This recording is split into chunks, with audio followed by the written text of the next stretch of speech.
Namo tassa bhagavato arahato samma sambuddhassa. Namo tassa bhagavato arahato samma sambuddhassa. Namo tassa bhagavato arahato samma sambuddhassa. Buddham dhammam sangham namasami.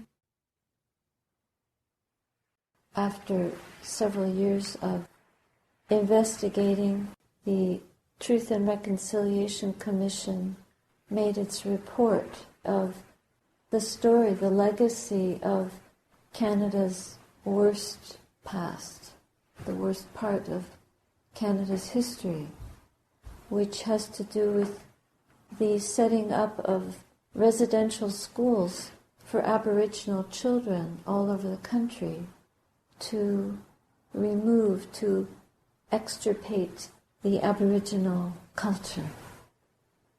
I believe over 150,000 children were separated from their families and communities and housed in these schools.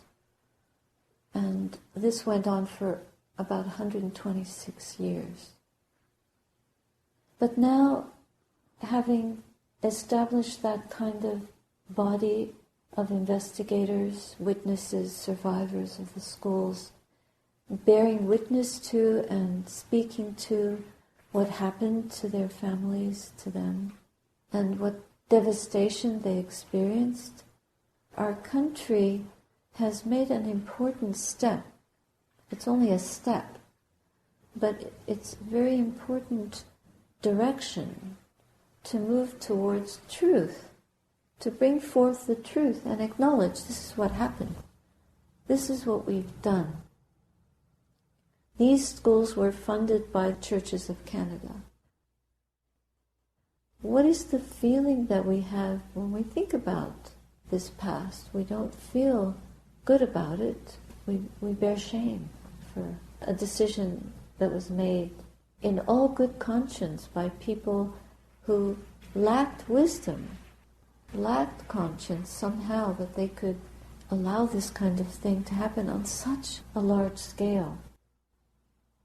The Aboriginal people remain very badly affected by the atrocities committed. But there is a light shining on that. And reconciliation doesn't happen just by saying, yes, I made a mistake and this happened. But it begins by articulating, by taking responsibility, by acknowledging, by wanting reconciliation and forgiveness, by speaking the truth, by letting it be heard, by giving it space for those wounds to heal. This is a powerful example for us of what each of us has to do individually in our own lives, with the actions that we commit, with the decisions that we have made, and then look back in horror or with shame. We bear shame. Then what is important for us to do is to have a time of truth, speaking to actions we've committed, speech we've spoken, bombs we have thrown in the direction of other beings that harmed them, damaged them, interfered in their lives in unskillful ways. The more that we're able to do that, the more chance we have of bringing together within our own bodies and minds the factors of reconciliation and forgiveness, not only for ourselves, for what we might have done out of ignorance, out of lack of understanding, out of lack of maturity, out of our own suffering. The more we can do that, the greater is the chance for us to forgive ourselves and forgive all the conditions that came together to create those atrocities or those acts and words that harmed, betrayed, deceived, disturbed, killed the goodness in others, the kindness held out towards us, the love, the friendship, the truth that others were trying to hold us with, and the truth that is ever trying to arise within us. Because really, as spiritual beings on a human journey, we are, all of us, yearning for what is true. And it is only out of ignorance that we keep turning to what is not true and believing that it's true. Turning to what is false and believing that it is not false.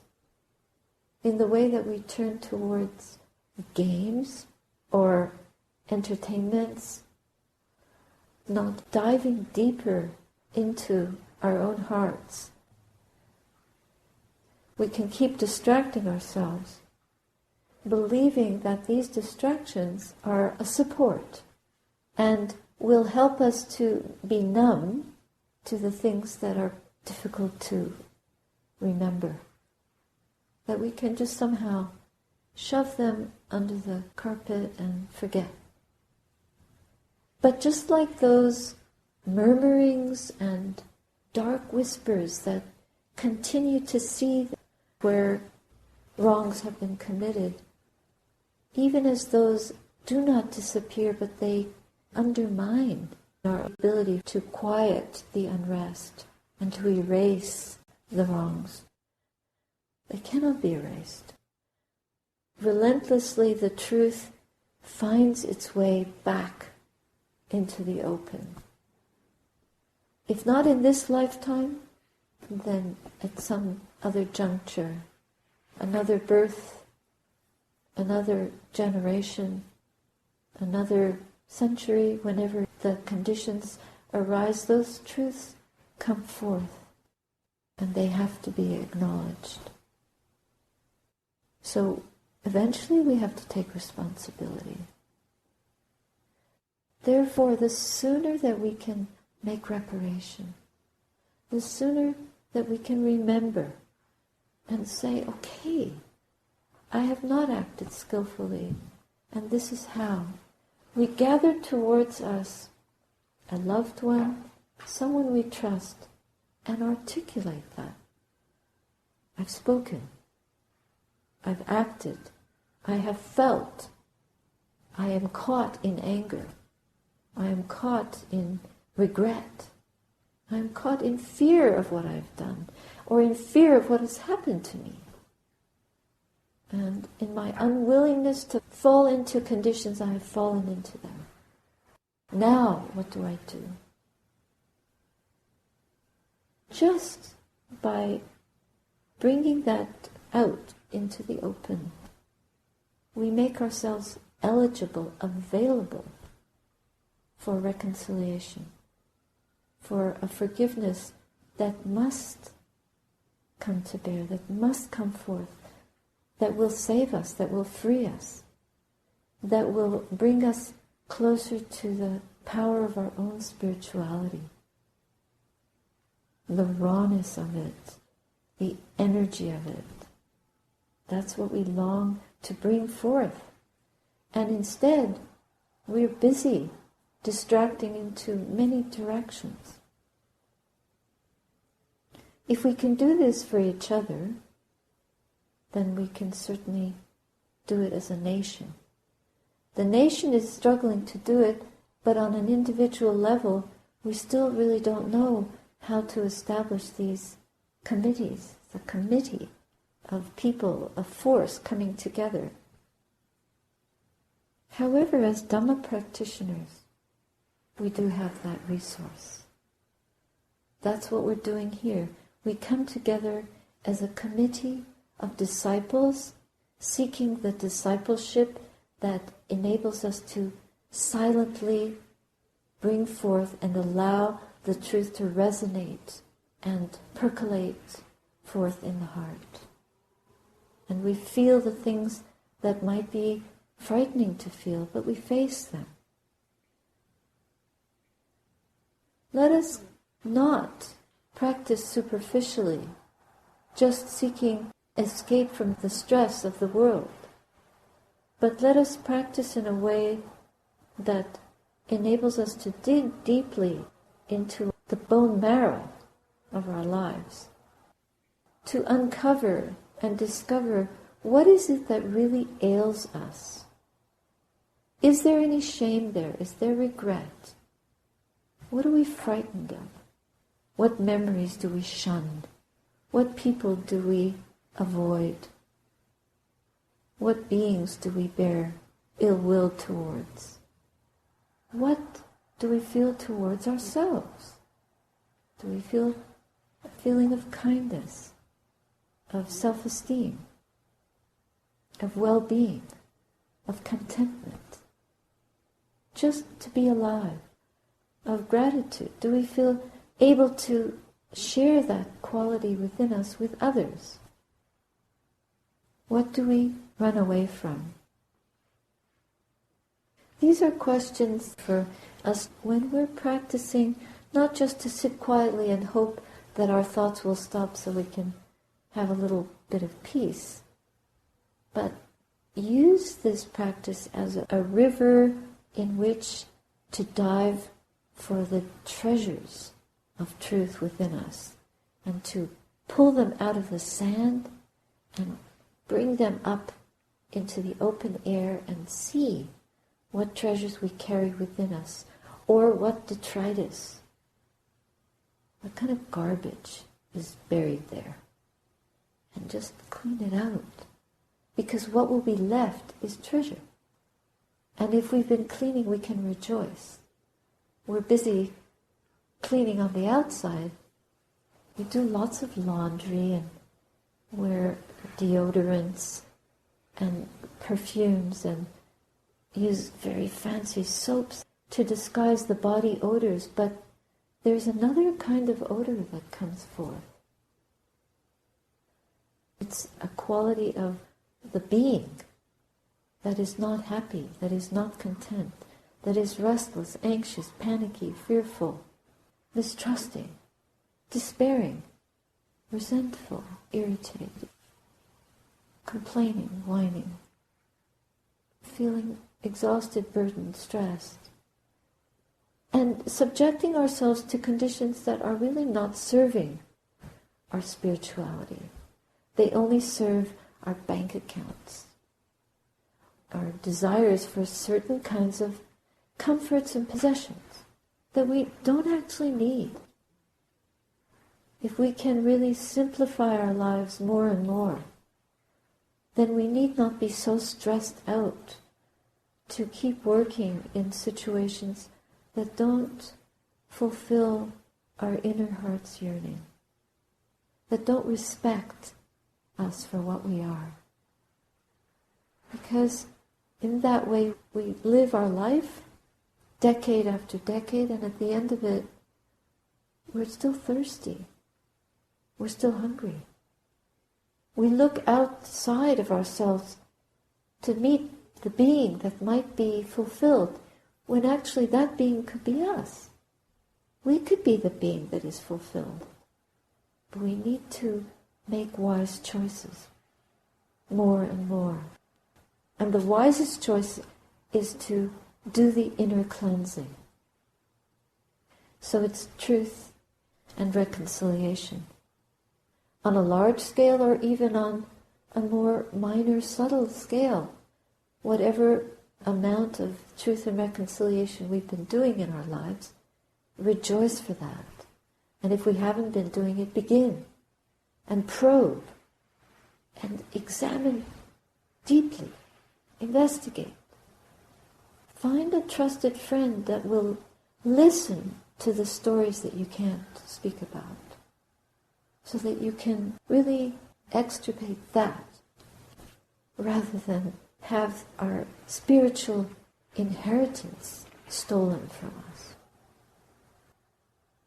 As monastics, we have a very beautiful practice, which is that we undertake a set of precepts, and we don't bargain.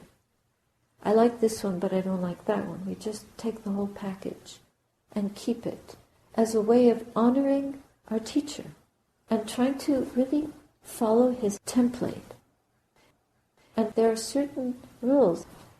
And we train our minds.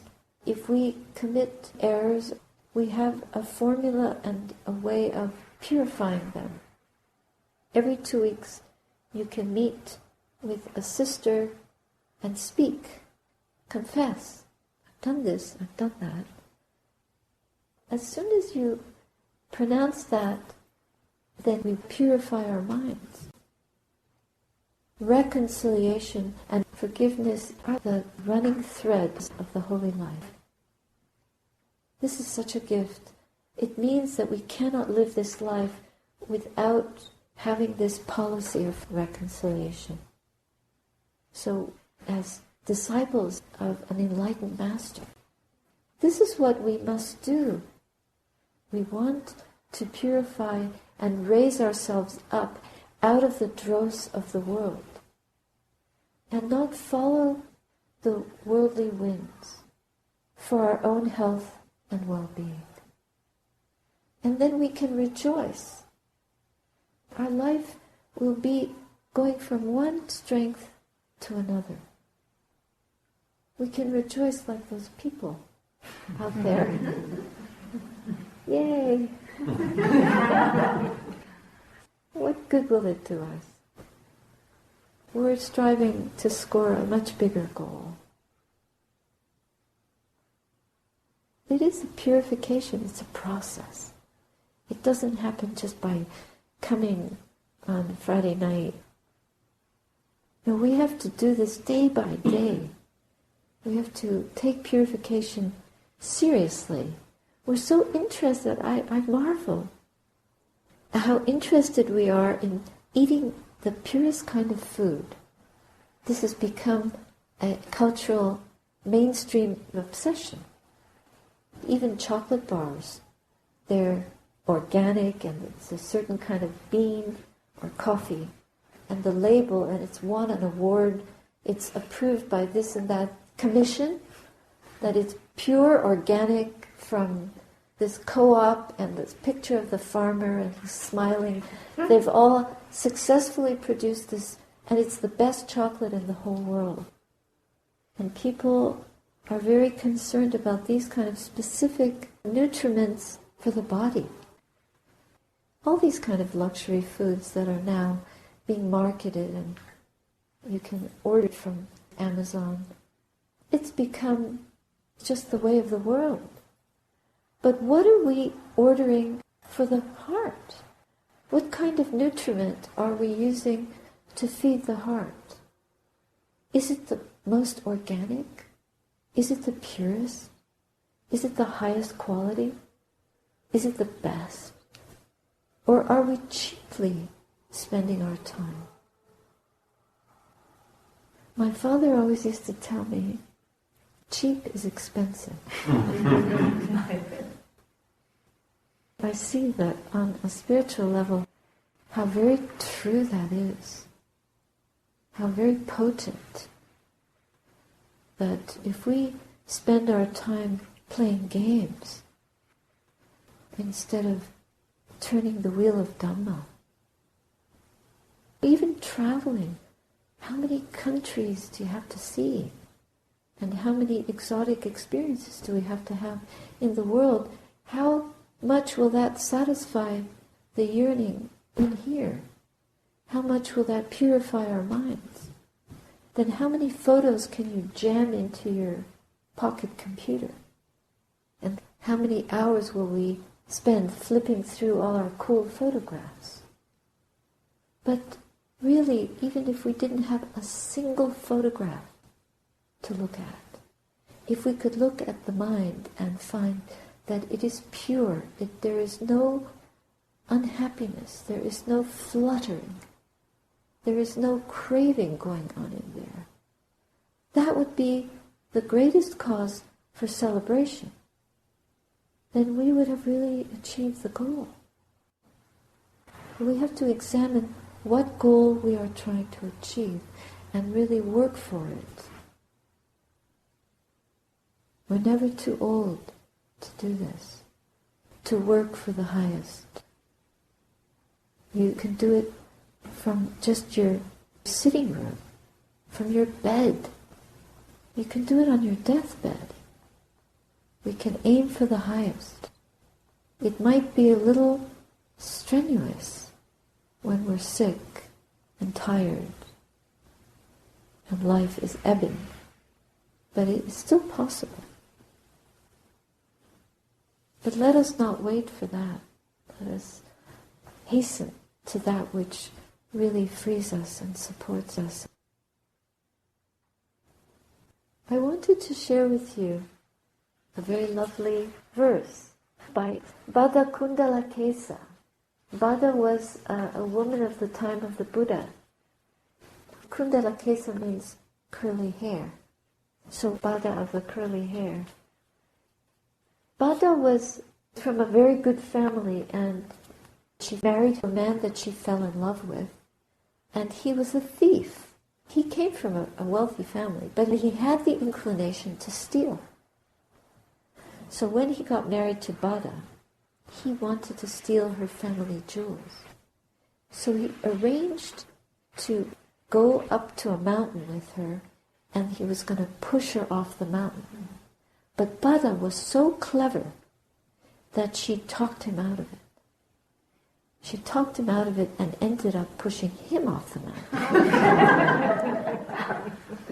And then she felt so bad about it. She just could not bear the horror of what she had done.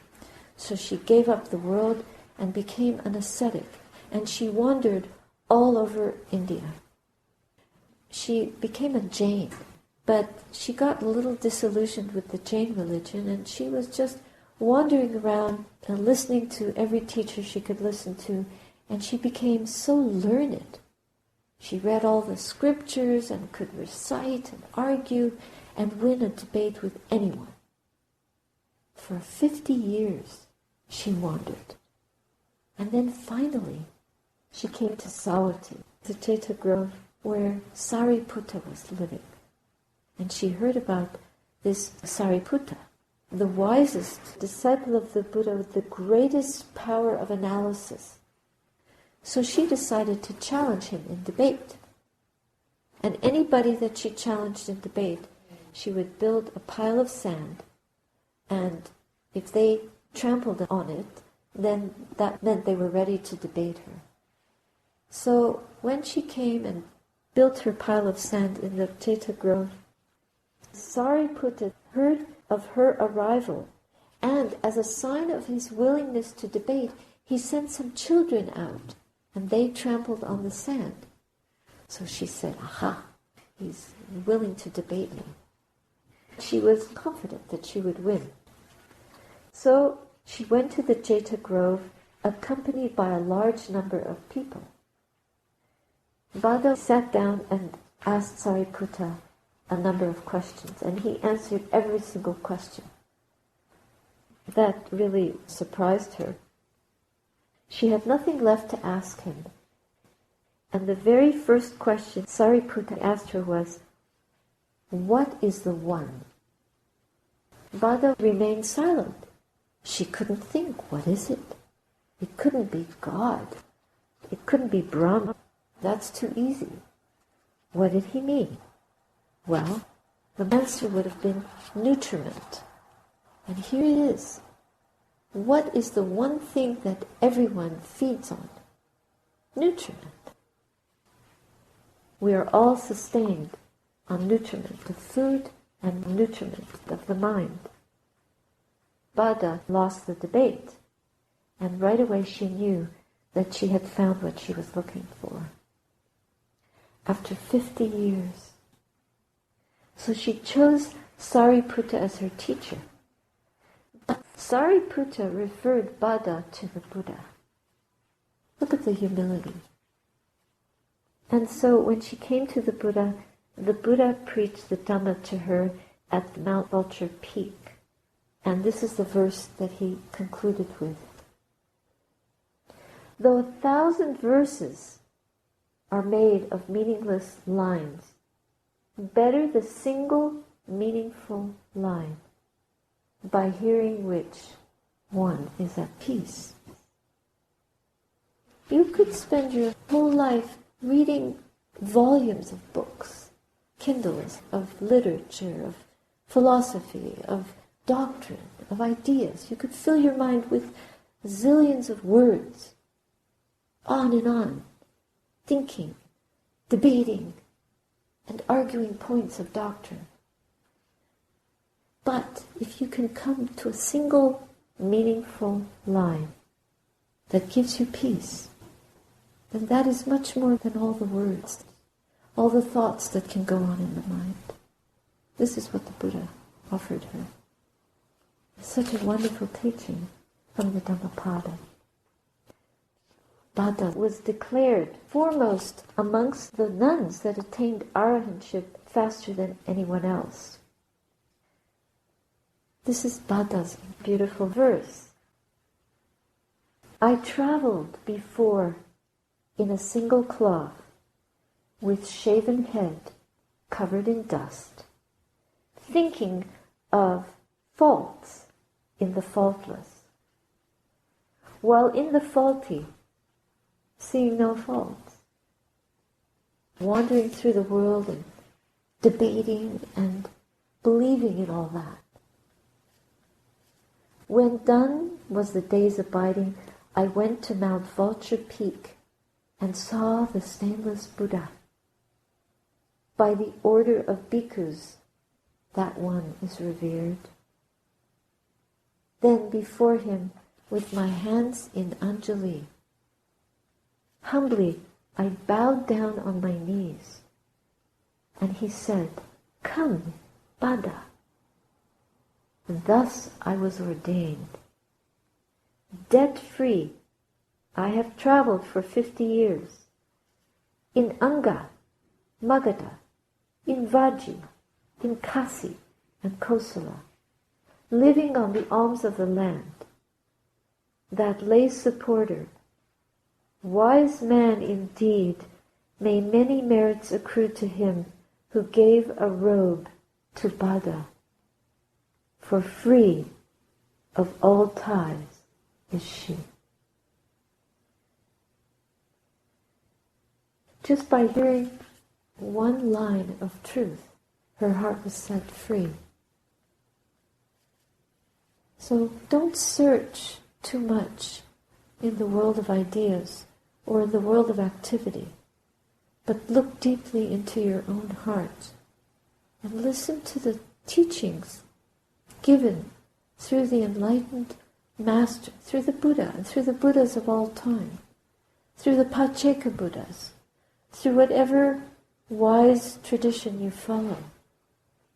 If you find that one truth that will set your heart free, go beyond the whirling of the world and taste the deathless in your own heart.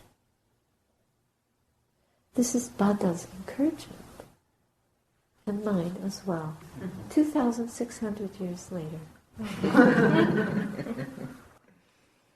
Thank you.